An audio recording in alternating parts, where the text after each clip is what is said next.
Hi, and welcome to the very first episode of the Transit City podcast called Tea Break. And today I have the two special guests, Bobbi Pickard, CEO of Transit City, also known as Chief Witch and Destroyer of Worlds, and Emily Hamilton, Executive Director of Transit City. So welcome both. Hello. So what do you think about this podcast idea we've had then? I think it's going to be a lot of fun. I think it'd be great. I think it's I think we've been looking for a long, long time to get a medium, get a method by which we can really sort of delve into some issues and get some of the sort of more official trans in the city messages and initiatives out there. So I think it'd be really great. What do you think, Ems? Yeah, I agree. I mean, the more we can share our voices, the more we can be visible. The more change we can make. I mean, it's as simple as that. We're not going to affect change if we're not out there and being seen and heard. So yeah, great, really exciting. Yeah, I think there's a lot of opportunities we can do with the podcast. You can have all kinds of chats with all kinds of people about different topics. And one of the things I was really looking forward to doing was, interviewing all the directors and just kind of, like role, rank, name, number, why do you do it? What is it that you do for Trans in the City? So can we just start with you, Emily? Can you give us your name, rank, and number and tell us what you do? Oh, name, rank, and number. That's been a while. Number two.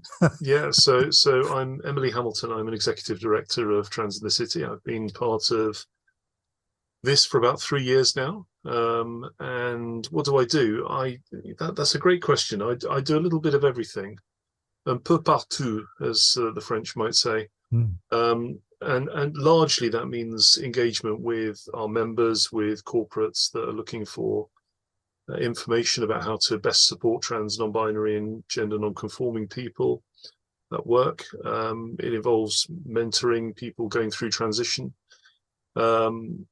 Yeah, and sort of pitching in. I mean, I'm a sleeves rolled up type girl, so it's about pitching in wherever I can, and that could be anything. I mean, tonight, literally as soon as this is finished, I've got to finalize some work we're doing around our forthcoming education video series. It could be anything. I mean, whatever Bobbi tells me to do, to be honest. Yeah, That's yeah, simple as that. yeah. I mean, that sounds I about think you're right. underselling yourself a bit there, Ems, really. I think, yeah, Ems is really the um Ems actually, you know what?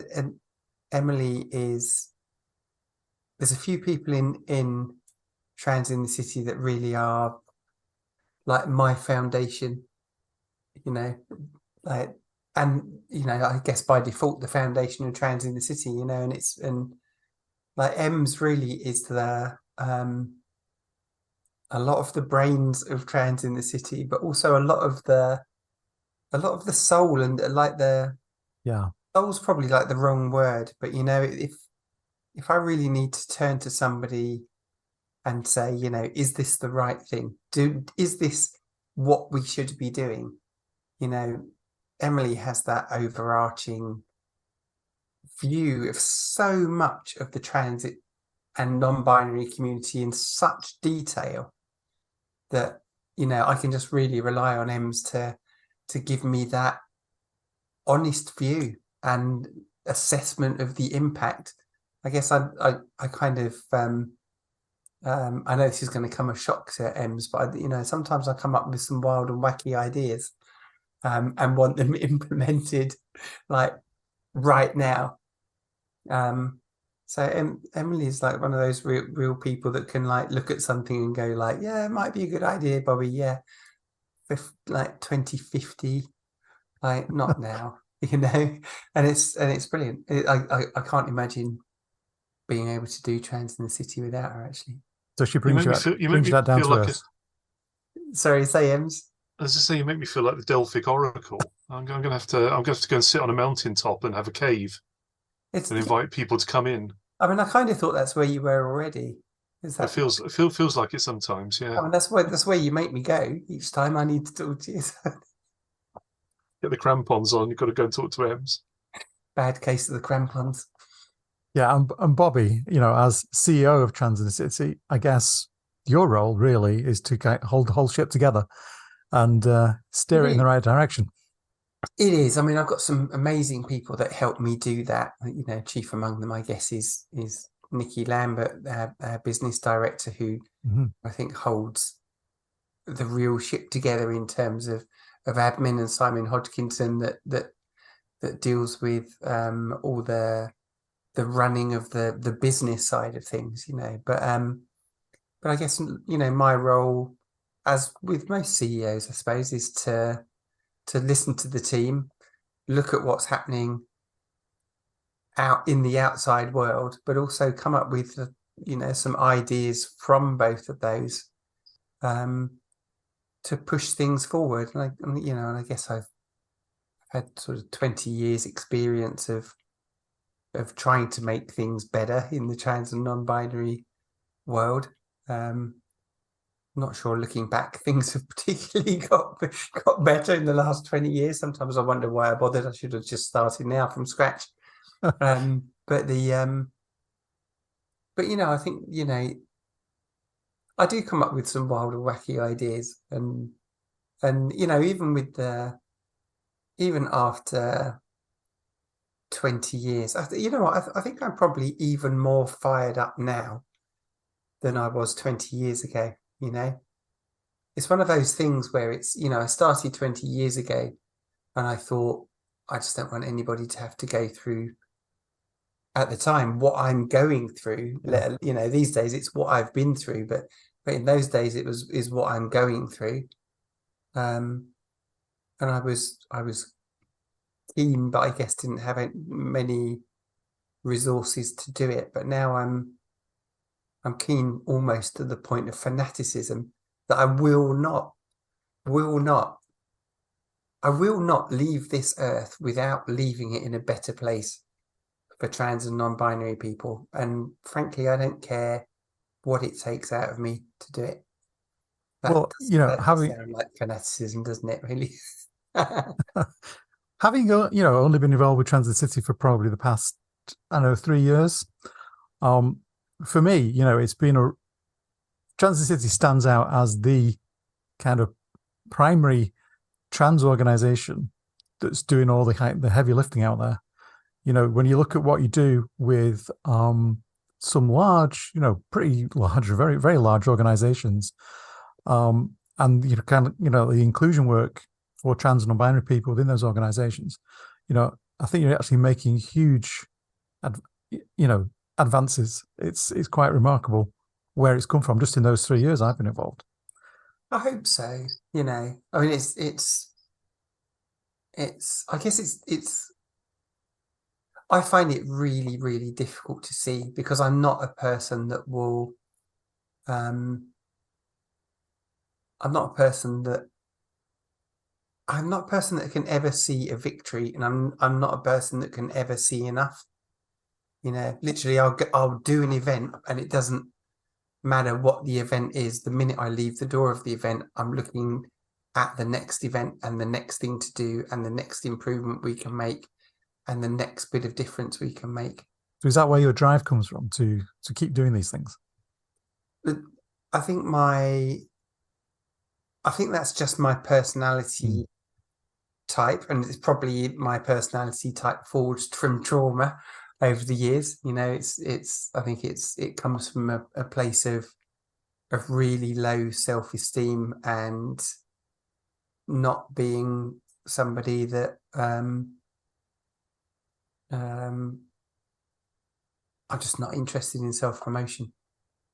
But frankly, and that probably stems from low self-esteem and not thinking I'm good enough for any type of self-promotion. But I mean, that's just me, But I think what drives me is what really drives me is the friends I've lost and survivor's guilt, mostly, actually, to be honest. Yeah. So six people. So this is why you need the oracle around you, see, because the way I look at this, and you said, Vicky, that with this organization, and we definitely are this organization. But we're part of a constellation of trans organizations who are working in various fields. And one of the strengths of Trans in the City is that it has a very, very clear purpose, which is around business. It's around the ability for trans people to earn a living, to go to work, to be treated with dignity and respect in their workplaces, which is something historically so many trans people were denied. And trans people, transitioning meant losing your job. Transitioning meant having to look for ways of earning your living which you may not have wanted to do. And from that perspective, if I think about my journey, and one of the big blockers to me coming out, and there were lots, as there are for all of us, one of the big blockers was, would I lose my job? Would I be able to carry on in the profession that is my profession? I'm very proud to be a senior leader in business. I'm very proud to be a project program professional. That's something that I forged a career in. And what Trans in the City did for me before I got involved with it was it started to open my eyes that there are companies that are prepared to get involved. There are companies that are prepared to learn. And the really important thing is all of our members are on a learning journey. So they take that first step, they join us, they become part of us because they have the willingness and the intent. What they don't necessarily have is the toolkit, the vocabulary, the understanding of what trans people bring to business. We shouldn't have to, but the incredible resilience of trans people in a business setting, it's a massive bonus. It's a massive boost for businesses, but they won't know that unless they've got somebody to hold their hand, to guide them along. And, look, I'm even more of an Eeyore than Bobbi. That is my brand, right? I'm generally, my glass is not only half empty, but it's got a crack and a wasp floating in it. It's that bad. But I also have the capability of looking at the people around me. So I will certainly be the same as Bobbi. I won't feel any great satisfaction from the events I've done. I think dispassionately, I know they're well received because people tell me. I know they do make a difference because I've seen that difference with people in organizations. But when I look at my peers within Trans in the City, I look at the impact they have when they speak, when they interact, when they are running around like a blue ass fly. We can swear sort of mildly, can't we, on this one? Yeah, that's all right. Of course. Yeah. But when I see them running around in that way, really putting in the extra hours, putting in the effort, I know it's making a difference. I can see it's making a difference. But it's really hard to see that sometimes, particularly now. And I think to Bobbi's point about 20 years of activism, I think what we've seen is the tide came in to an extent, and we saw some gains. We saw the Act in 2004, the Act in 2010, and the tide has been going out since 2016. But it's a tide, right? It comes and it ebbs and it flows, and it will come back to us. The most important thing is that we work to make sure the waters come up even higher next time, and they cover more ground, and they become harder to reverse. And do you know what? I see that every time we do something with Trans in the City. And if you look at last year's gala, 600 odd people in a room, that is phenomenal. And when I go out and I talk and I say we are the world's largest business organization for trans and non-binary inclusion, that's not hyperbole. And the risk of this being a bit of a, oh, you're great, no, you're great. This came from Bobbi, right? This started. Bobbi planted that seed and tended that plant as it grew, and all she's now got is a group of varying ability gardeners around her, and her job is to make sure that we don't pour the wrong fertilizer at the wrong time, and that's what they're there to do. So I've extended loads of metaphors there, and I've just given you my view as somebody who wasn't there at the start. But somebody who does genuinely see the benefit of what it is we do. Yeah, well, it's this huge collaboration, really, from where I see. You got all these different individuals and different companies involved. And I'm just going to read out from your website, what the kind of strapline is for Trans in the City. So, Trans in the City is an open collaboration between global organizations, corporates, and companies raising awareness to help further the inclusion of transgender, non-binary, and gender diversity in business. And there's also another one there, celebrating role models, business leaders and leaders in diversity, and it is one of the only kind of really visible organizations that does that collaboration thing. I always go on about collaboration and how we don't work enough together, and how organizations like ours needs to work, they all need to work together in a better way, because there's lots of fractions. And I think Transit City is really leading the way in that. And, I like to think so. Yeah. And that's the whole bedrock of Trans in the City, is that collaboration. It's, I know loads of people see Trans in the City as the Bobbi Pickard show, but it's just really not. No. Trans in the City belongs to Emily, and it belongs to all of the exec directors and all of the other directors as much as it does to me. It belongs to every single one of our corporate partners as much as it belongs to me. It belongs to every single one of our allies group, of our student ambassadors group, absolutely everybody. The only way we're going to change trans awareness in this country and around the world is by collaborating. And we're in, people always draw a similarity actually between the position that trans and non-binary people are in today with the situation that gay and lesbian people were in the 1980s. And they always draw that similarity and sort of say, well, we're in the same sort of thing, and we've got organizations that still do brilliant jobs like Switchboard and Stonewall, and maybe some later ones like Mermaids and stuff. But the big difference is in the 1980s, the gay rights movement was a volunteer-led organization, and those organizations didn't have any overheads. They didn't have the need for any funding streams that they needed to protect. And so there was a lot more free collaboration between those organizations. And obviously there was some of the typical politics and, grabbing for attention, for want of a better way of phrasing it, that happens when you get some people that are big characters vying for space. But there wasn't the issue of funding streams. What we see these days is those organizations from the 80s, and this isn't saying that they're not doing a good job for trans and non-binary people, but each one of those organizations have buildings they need to pay rent on, they have staff they need to pay wages for, they have subscriptions to software, they have all of those overheads. And so they need a guaranteed funding stream. And the way that most of those organizations get funding is from either grants or consultancy or training. So what you see is those organizations don't want to collaborate, because collaborating would mean a reduction in those funding streams to those organizations. So we're in a completely different ball game to where gay rights were in the 1980s. And that's not even taking into account, the 1980s, the only real method of getting any news out was either via the printed press or 3 TV channels, or going round and handing out photocopied bits of paper. Whereas these days, organizations with budget can buy the most huge communication streams to push back against LGBTQIA rights, and that's what we've seen.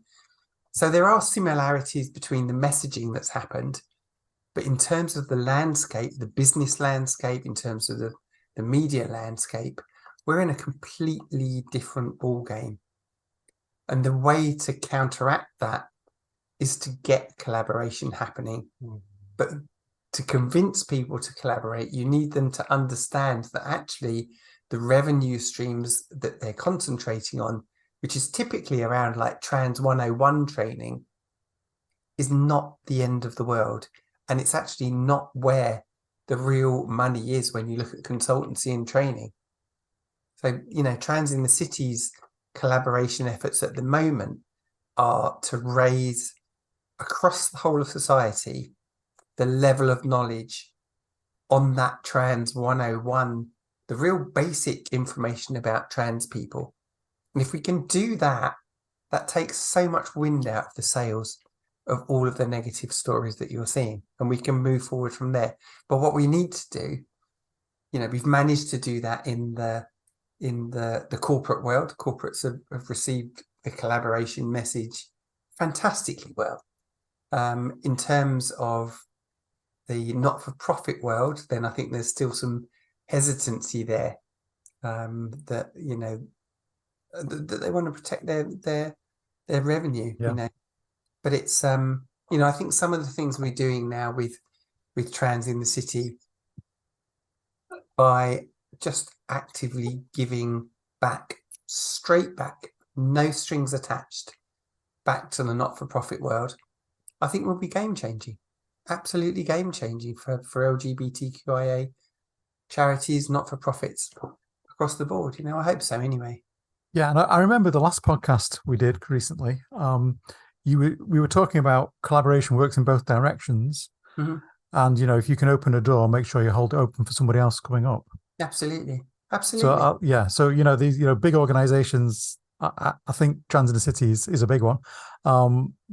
Collaborating with little organizations that need a bit of help, because I think they do look up to these larger organizations as a kind of, can I get some help to do this little project or something like that? And if you work in both directions and help each other, I think it really works. I mean, I'd still stand by my view that, and actually I don't much care that this is the case. I still stand by my view, actually, that at the moment, Trans in the City is an organisation that almost exclusively gives and doesn't receive a hell of a lot back. But that's fine. If that's what it needs to be, then that's what it needs to be. I'm more than happy to collaborate in that way if that improves the position for trans and non-binary people. I think people assume we're a lot bigger organisation than we actually are. We are the world's largest trans and non-binary awareness organisation, by weight of members and by weight of corporates and by just sheer work that we do and sheer events that we do and all of the rest of the stuff. But we're 16 people and our revenue is fraction, a tiny part of actually even a small charity's revenue. We run a very lean organisation, actually, and in lots of ways we're very privileged to be in a position that we can do that. But it's one thing that always raises my eyebrows, actually, is when I see some charity that's just working in a town, looking after 25, 30 or 50 service users, having a budget that's twice as big as Trans in the City doing work globally. Yeah.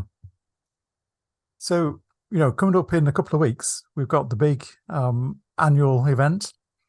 Let's just go through some of the things that's going to be going on there. So, as every year so far, there's the big gala event and the awards ceremony in the evening. So that day starts with workshops and talks, and then finishes with the gala and the awards ceremony. Are we doing it a bit differently this year, or is it kind of same format as previously? No, we are doing it differently. So, as Emily said last year, it was our 5th anniversary, and we really felt that we should mark it with something really special. So we hired a huge venue, the East Winter Garden in Canary Wharf, and we had 600 people turn up to what was a phenomenal evening. This year it's our 6th anniversary. We're very aware there's a cost of living crisis going on. There's crisis for trans and non-binary existence. Yeah. For healthcare, mental well-being, lots of different things in the country. And one of the main drivers of trans in the city, I mean, I always say I want trans in the city to be the least successful financially organization around, because what I want to do is truly be a not-for-profit. And I know Em's, you know, we're completely aligned on this. As much as we can, we want to give back to the trans and non-binary community, and we've given back or raised directly or indirectly over £450,000 now in the last 6 years, which is an amazing achievement, to be honest. Yeah, it's not good enough, but it's getting there. Yeah. You know, so we didn't want to spend the money on such a high profile gala when we know that there's so many people in need. And, you know, we're so fortunate that we've got some amazing corporate partners like Clifford Chance and JP Morgan Chase and Barclays Bank and Deutsche Bank and BP and Google, that really just open their doors and allow us to use their facilities to run the gala. So we're actually going back to Clifford Chance for the gala on the Monday night. I've got a real soft spot for the venue at Clifford Chance. It's a lovely venue, that, you know, the foyer and the little theatre. Where it's really nice. I ran the first ever Trans in the City event 6 years ago. So I do like going back there. It's a lovely place. I know. Yeah. I know, Emily, you did the last year on the stage, you did the kind of the commentary for the whole thing. That was really good. I really enjoyed that. You had some amazing jokes as well. Like the ninjas descending from the ceiling. I remember that one.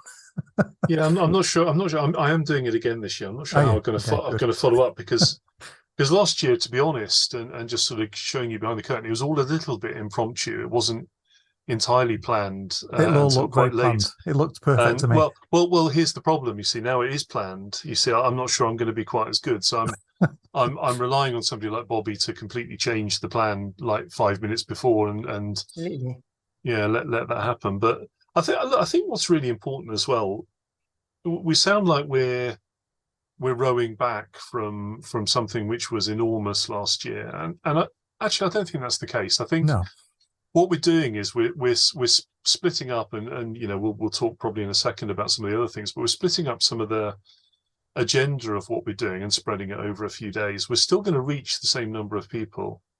You know, we're still going to end up with the same level of impact as we had last year.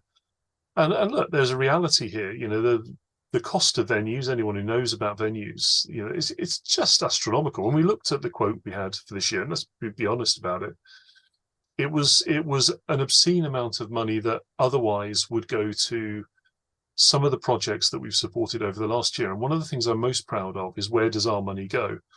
You know, our mission, as Bobbi says, we want to be the most unsuccessful, i.e. pay the taxman as little as possible. That's the crucial thing, right? That's, you know, the taxman gets enough from us all in other ways. So I think about some of those projects that we've supported, and you know, there are a couple quite close to my heart, you know, things like Transfest in Cornwall that gave respite for a week for a number of trans people and their families to be able just to get away from the day-to-day grind of life that we have. They're the sorts of projects we get to support. You know, they're the sorts of projects that otherwise don't get that funding, that just can't carry on. So do I want to give our money to a venue hire that you know, are ramping on the cost, or do I want to give it to them? That's not even a choice for us. So I do want to be really clear. The quality isn't going down, it's going up, if anything. You know, the number of people we'll reach is going up every year, and you know, certainly, you know, absolute numbers is constant. So, you know, I see us as evolving and in fact just getting bigger and better than ever before. And it's a lovely venue. It's a big old venue, but you know, and it did lend itself to ninjas coming from the roof, which, you know, just happened to come off the cuff. Yeah, so last year everything was in the same venue for the whole day, and it was a 1-day event. This year it's been, we split it up into three days. So the first day is at Clifford Chance. Yeah, it's actually 4 days, but 4 days, okay. I think one of the things that we wanted to do as well was when you try and squeeze in a year's worth of activity, a year's worth of success from the trans community into a 2.5-hour slot on the evening and have awards and everything as well, then of course it's going to be compressed, and people can only have a certain amount of time. And Ems is absolutely right. Actually, I think what we've done this year, actually, over the 3 main days that we've got of public access awards, and then the other day that we've got for students, what we're doing actually is giving more time to showcase trans people and giving those trans people more of a time to say what they're doing, what their success is, what the impact is that they're having on, not just corporates and business, but society as a whole. Yeah. Some of the award shortlisted people this year are absolutely phenomenal. And, they were shortlisted from a phenomenal set of nominees. The people that shortlisted the awards had a hard time to get down to the last 5 or 6 for the shortlist. And then, I can only bless the judges for the job that they did, because I really would not have liked either of those jobs to either work down the shortlist or come up with the winners. And they are phenomenal people. And what we didn't want to do was have the usual situation that you get at awards. And I do actually think Trans in the City Awards are different to any other award about, because they are specifically there to have, no corporate leverage on them. They're there specifically on their own merits. We everyone that's been shortlisted is a person that has done something phenomenal for the trans community, phenomenal for charities, has made a real impact that absolutely stands on its own 2 feet. So what I didn't want to do is somebody wins an award and then they get 2 minutes to say, thank you, this is what I've done. So spreading it over other days gives us a chance to get those shortlisted people back together and those winners together and actually have some meaningful talks with them. Some of these people I've never met, never came across before, never knew existed until I saw the nominees. So giving them the platform to talk about what they're doing is brilliant. And I think that's one of the great things about having different days, the gala and the celebration, all the rest of the stuff. So day 2 is actually for because Emily's actually doing the award part of the ceremony through the medium of dance this year. So it will be really great to see. Yeah, I'm really anxious to see that. Yeah. So day 2 is the celebration evening that you just spoke about. Yes. And then during the day, there's also the closing of the stock exchange. There is. Always a favourite event. It is. And that's actually the 3rd year that we'll be closing the stock exchange as an organisation. I closed it for the 1st year. Emily closed it last year. There we go. There's the award. Mine out actually, and we could just close the stock exchange, open it. We've got the power with these. We do, but sometimes we just sneak in and just do it anyway, But this year actually, it's. But it's such a unique event to do, isn't it? Well, it is. But the great thing this year actually is, we've kicked off our student ambassador program. Yeah. So we want to bring together every trans and non-binary person in further education. So every university student, every college student, every apprentice, everybody on a graduate scheme, anybody in further education, whatever their age. We want to bring them together. We want to give them their shortcuts that they need to become trans champions of the futures. We want to give them the mentoring, we want to give them all the contacts, the resourcing, everything they need. And that is hugely important. It is hugely important.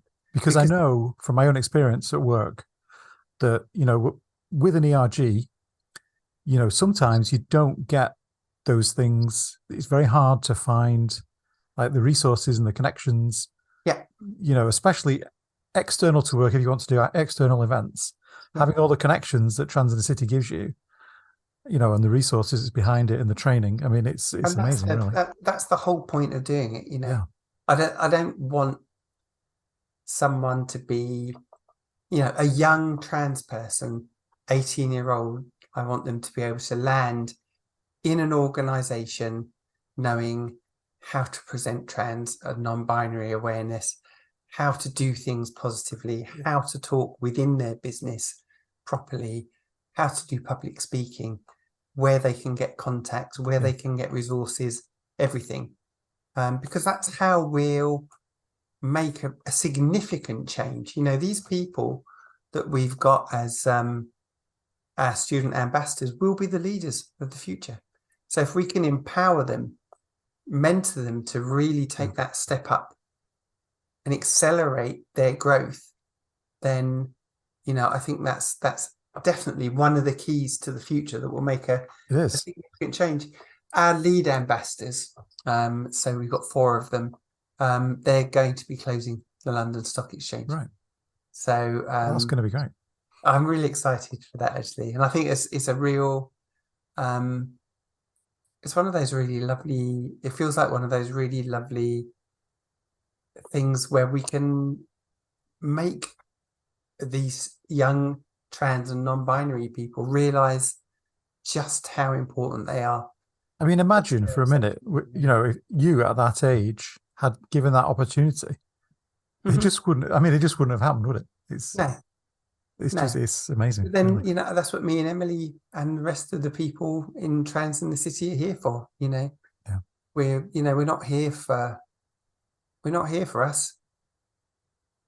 Good job, really.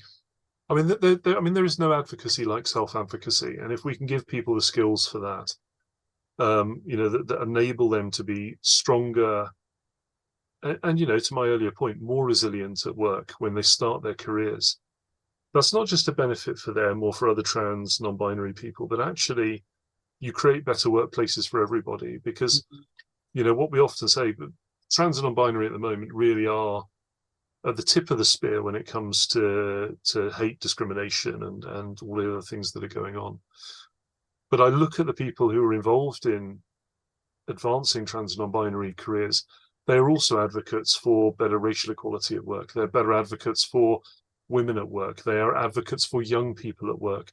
All of the things that traditionally RGs have looked out for, and with the exception of some of the more far-reaching organizations who do have young people's ERGs involved, very few think about it in those terms, and they're waiting for people to have a miserable start to their career in the closet, or misery that they're not able to be who they are at work. And if we can change that, actually you change business for the better. Because look, at the end of the day, we're doing this.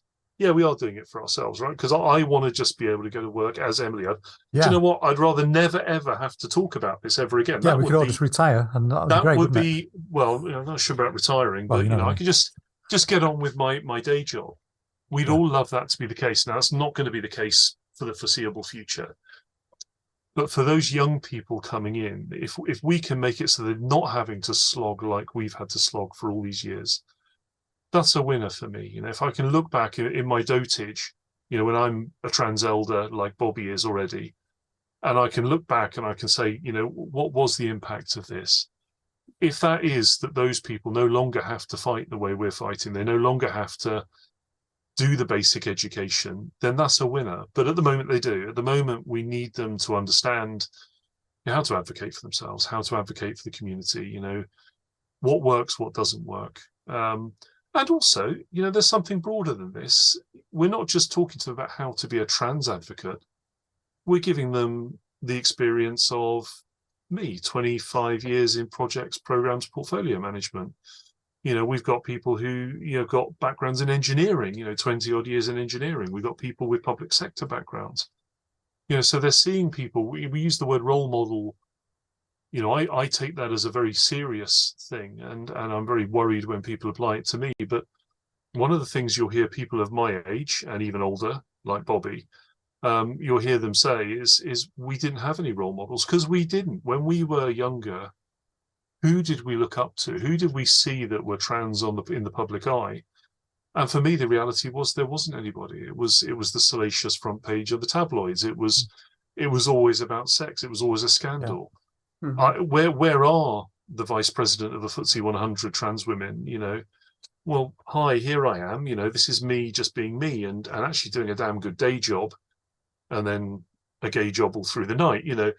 But that's important for people to see that. That gives them hope. It gives them something to aspire to. I think there is no glass ceiling. We're going to break through that, and the more we can do that, actually, the better employment workplaces are going to be. And it's not just about trans; it's about being better businesses. Yeah, actually, I mean, across the board, really. A young person going through, something like the Student Ambassadors Conference. Not only is it about trans and non-binary, but it's also a doorway into all other aspects of DEI. And it's going to open up people's minds into what else can they do in their workplace, not just their LGBT ERGs, but all the other ERGs that are in those organisations. I mean, one of the sessions we're running is about why DE&I and what is the reason for this. And let's we get accused of it relatively regularly, that we're just capitalists and we're just all about the money and the business. And here's a reality. Businesses exist. People have to earn money. People have to make a living. And here's the reality. If you want your business to be successful, it has to reflect the society it works in. It has to reflect that happy people do better jobs and they stay longer and they are more loyal and all of those good things. That's why DEI is important, because you've got people coming in who aren't going to carry all the baggage of previous generations. They're not going to put up with coming into an organization that is transphobic, sexist, homophobic, ableist. They're not going to accept any of that. Yeah. So we're actually helping businesses to be better. And you know what that means? Better profits, lower turnover, all of the good things that actually any business, even the hardest headed business person, knows those are the keys to being successful. And that's what we're here to do. Yeah, I'm comfortable. I'm comfortable with that mission that says, actually, we want to make businesses more successful.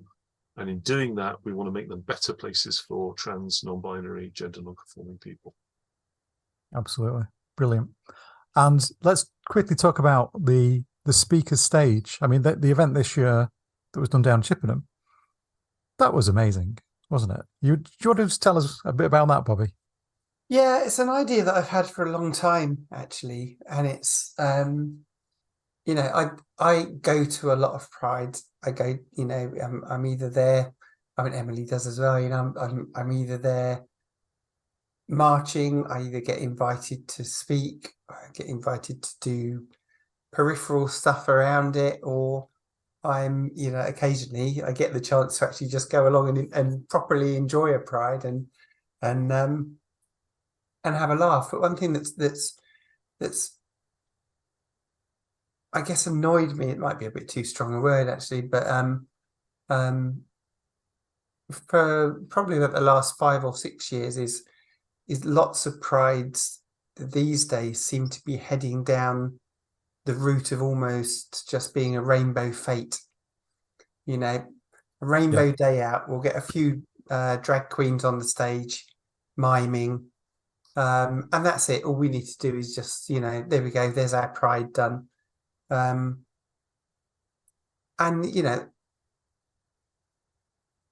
that's just not good enough. It's not the full picture, is it? That's fine in its own right, but there's something missing. It's not any picture of a Pride, obviously drag queens have their place at Pride. Personally, I have loads and loads of time for, I guess, older school drag queens that can really sing and have an acid tongue and a quick mind. I think they're absolutely brilliant. I think I'm too old to appreciate drag queens that just look good in mime. But but it's the thing that's missing. And I know there's the old cliche, pride is a protest, and yes, it is a protest, but it's also there to inform people. And that's the bit that I think has been missing. So for quite a few years now, what I wanted to do was to bring that platform to Prides, bring all of the role models, all of the activists, all of the people with knowledge, not influencers, not, people that are just talking about doing stuff, being social media queens, actual activists that are doing the shoveling, and bring them to audiences around the country so people can really understand what the issues are, what work's being done and what needs to be done. So yeah, I thought I'd give it a pilot this year. We tried Chippenham Pride, small town in the middle of Wiltshire. And I know a few people, called in a few favours. Certainly did. And we ended up with, I think, the best speaker lineup any event in the country. I'm going to drop some names here. So Right. Lisa Power, Yes. Lord Michael Cashman, Yeah. Peter Tatchell, Linda Riley, Yeah. Ian H. Watkins from Steps. Yeah. Yeah. And I even saw Dawn Butler in the back of the audience watching the whole thing. Butler was there. Yeah, there was Emily. Can't remember what her name is now. Trans woman, works for Trans in the City. Yeah, She I was know you there mean. as well. Yeah, And yeah, it was great, and it was really good, and it was a raging success. it was amazing. It really was. Pride were expecting 500 people to turn up on the day, and 4,500 people turned up. I think the really interesting thing for me was, it's a little pride. It's not a huge pride. It's in a small town. Yeah. But yeah, you can go to a pride like that, and if Trans in the City are there doing a speaker stage, you've got the opportunity to meet people like Lord Cashman. International. Yeah. Lisa Power. Famous. When you think of these names, these are really big names. They're huge, and we'll be doing it. So we're already confirmed. I don't think we'll be going back to Chippenham this year, unfortunately, but we've got we'll be doing Cowbridge Pride, definitely. And I think that's going to be a phenomenal speaker lineup. We've got H again from Steps. Yeah. Almost certainly we've got Gareth Thomas. We'll have people from the Senate coming along. I mean, this is, I'm dropping these names as though it's a done deal, but I need to. Well, it will be now we've said it. Bend a few arms around their back. But Owen Wynne, who's Radio 2 DJ. I listen to him every morning. I can't remember his name now. Anyway, him. So we've got some fantastic speakers coming along. So we're going to be doing Cowbridge Pride. We are absolutely going to be at Trans Pride Brighton this year, which is going to be a phenomenal event. And I'm really proud, actually, that Trans in the City sponsors Trans Pride Brighton, because they make such a difference to not just the day of Trans Pride. Yeah, but that's a proper pride with a proper protest, isn't it? It's really it is, but they do so much other stuff in the background for the trans and non-binary community and across Sussex. So proud to sponsor them. We're looking at sponsoring, taking the Trans in the City stage to Swansea. We're looking at Teesside, probably one other. Maybe we'll do 5 next year, which probably means 10. But Gloucester Pride as well we're going to be doing. So we're going to be doing at least 6. But so we're going to be doing 10. Yeah, okay. But but we'll bring the best speakers, the most amazing speakers that you'll be able to see at Prides.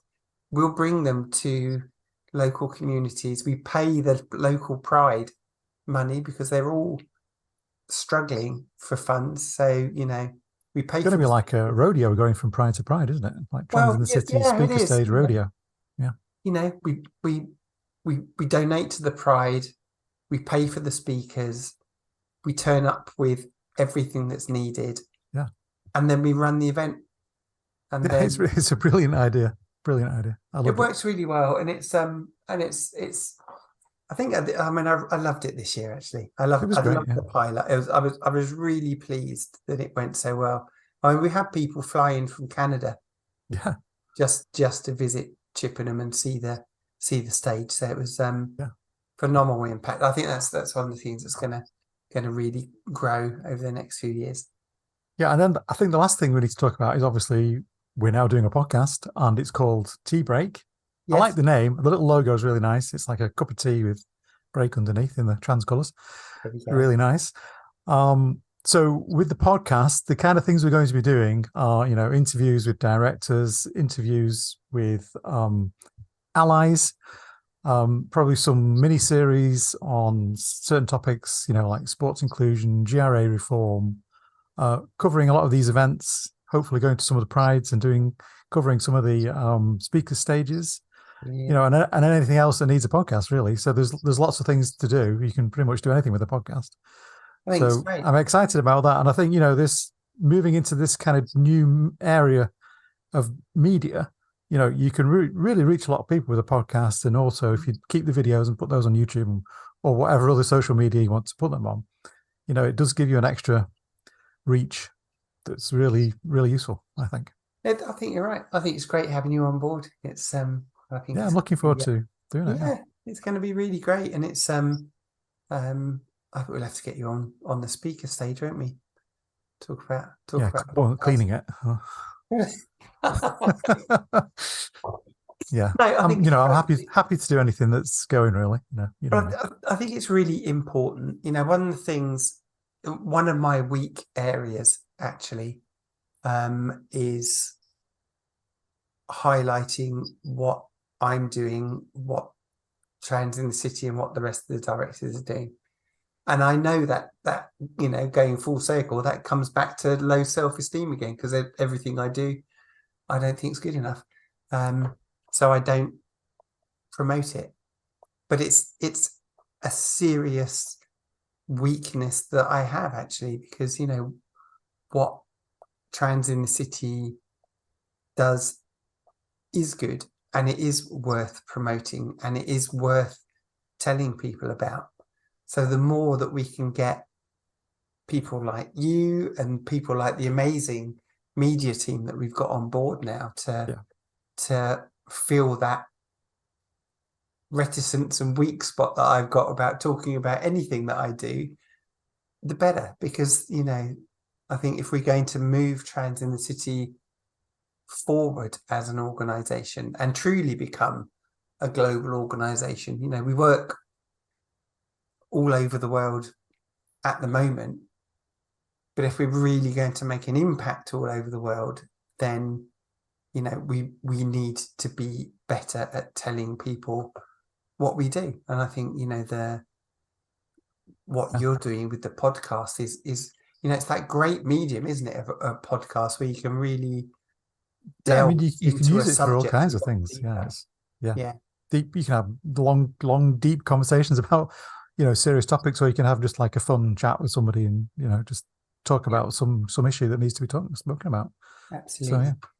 So I think we've kind of reached the end of our official time slot there. So I'm just going to say, Emily, do you have any final words? No, I think I've got to go and practice my dancing. I think ready for it sounds like it. Trans Awareness Week. No, I'm just really excited that it's like every piece is a part of the jigsaw, and we're just a little bit falls into place each time, and it makes it all worthwhile. One thing I will say is this isn't easy. I think some people look at us and think, there's Bobbi, there's Emily. This isn't easy stuff. But we paraphrase JFK. We don't do it because it's easy. We do it because it's hard. We do it because it's the right thing to do. And the more shoulders to the wheel that we have with that, and people of like mind, people who are doing this for the job, not for themselves, the more we have people like that, the better it feels. The more fun we have, because you get people like that together, and it's great. It's fun. What we don't want is an ego fest, and you do see organisations go down that road. And I wish people well, but influencers need not apply. This is all about sleeves up. Get on with it, make it happen, and yeah, brilliant. Excellent. And Bobbi, final words? Final words actually is I know people see me as trans in the city, but it's just not the case. I am just utterly privileged to have people like Emily, the other executive directors and the other directors working alongside me in trans in the city. I think it's the most amazing thing I've ever been part of in my life, and that's entirely down to people like Emily that have made it that way. Yeah, brilliant. So yeah, well, thank you both so much for doing this first episode. It's been really good. So I think we'll sign off there, and we'll see everybody down at Trans in the City. Yes. At the big event coming up in a couple of weeks. So I think I'll sign us off there. Thank you very much. And to anybody listening or watching, please come back, subscribe, come and listen to our future episodes. I hope you enjoyed it, and we'll see you soon. So bye for now. Yeah.